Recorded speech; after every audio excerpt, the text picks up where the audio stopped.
Should we even believe in a God? Is there a higher power? As a Christian, can you defend that? Can you? Let's talk about it. Hey, welcome to the Summerbrook Student Podcast. I'm Tanner. This is my amazing wife, Mary, and we're going to dive into how can you defend the existence of God. So, Mary, how would you start that off? Yeah, I would start off by saying this is a big question that you can come at a ton of ways. So we are going to turn this into a couple parts. So just know we're not going to try and answer this entire question. Yeah, so just do one defense just at right now. least, in this video. What about, and it's also May the 4th. Hey, May the 4th be with you. How would you defend the existence of God? Awesome. Well, I think for me, this is something that I have wrestled with, especially when I hit college. Really got into apologetics at this age because I started wondering, is God real? Is the Bible credible? How do I know these things? And so many other questions in there too. And so, anyway, at that time, I basically broke down my faith into like step by step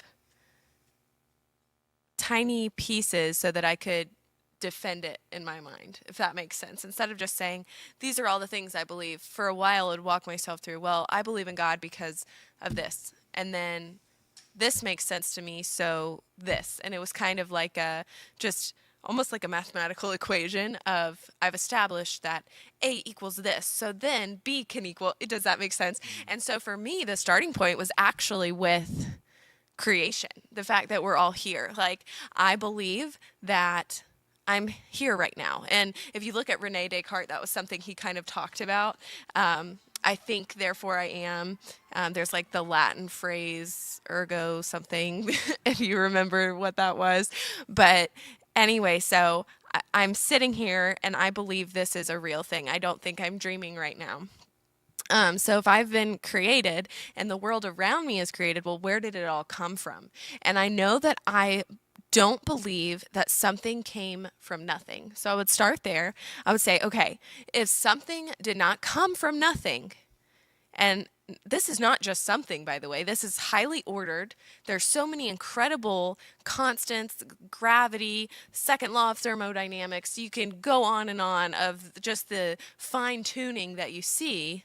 But even if this was just a glob, I still wouldn't think it just popped out of nothing, And so starting there, something had to put it there. And so with that, you can find people that will say, okay, well, maybe it was an alien life form. Okay, well, who put the alien there? Well, maybe, and you can fill in the blank, but eventually you have to keep asking the question, who was there? Because there has to be somebody outside of space, outside of time, that could get everything started. Something that didn't have a beginning had to get everything started if we are going to buy that something didn't come from nothing.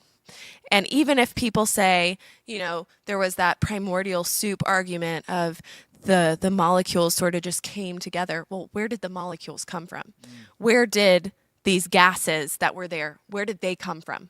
So, and that we can have a whole other discussion about whether we feel like that's legitimate or not and all of that. But the bottom line is, if something did not come from nothing, there had to be a something. And so that was my starting point. I think that something got this started.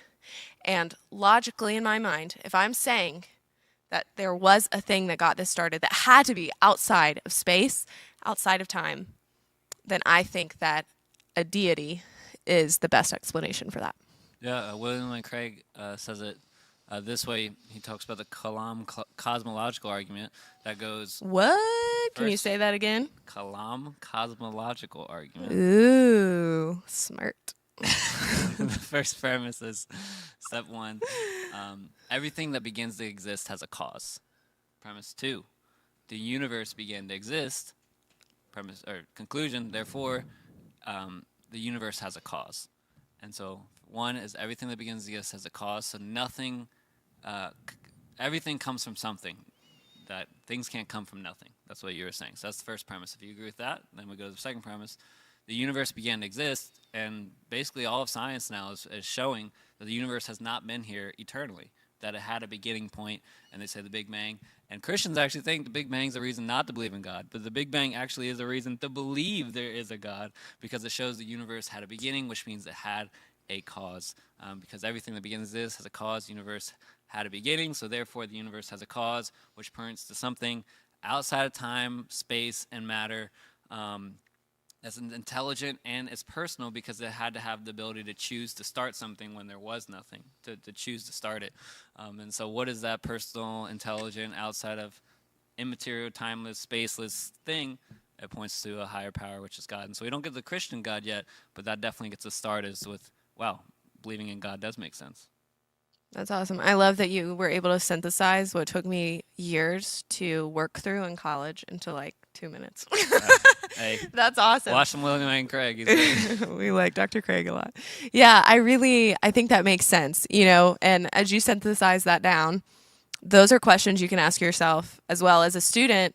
Sometimes things can just seem so big that it's hard to say, I believe that Jesus died on the cross and I believe this. And it can feel like your faith is just so massive, all these questions, and people can ask you little tiny nuances about the Bible and certain scriptures, and then suddenly you start questioning your whole faith. And so it's so helpful to have these building blocks. These like grounding, rooting arguments that bring you back to what's reality. Another way Frank Turk says it, that Pastor Joey shared in his message recently, is first you have to come, is there truth? Is there objective truth? And someone says, no, there's no truth. Then you just say, well, is that statement true? Because if they say it's true, then that means there is truth. And so it's a self-defeating claim, because if the statement there was no truth is true, then that means that that statement's not true, which means there's truth. And so there is truth. That's undeniable. And so the next question is there God? And that argument we just gave gives an argument that there is God, that it makes sense. And so if there is God, then miracles are possible, because Genesis 1:1, in the beginning, God created the heavens and the earth. If God can create the whole world and the whole universe out of nothing, then he can do whatever he wants, and then miracles are possible. Then Jesus rising from the dead and walking water, all that becomes possible, and it makes Christianity a lot more palatable and intelligent and reasonable. Yeah, I think that makes so much sense. And so I think a big takeaway, just we haven't wrestled through how do we know that the deity that got us all started is the Christian God, and why we believe that.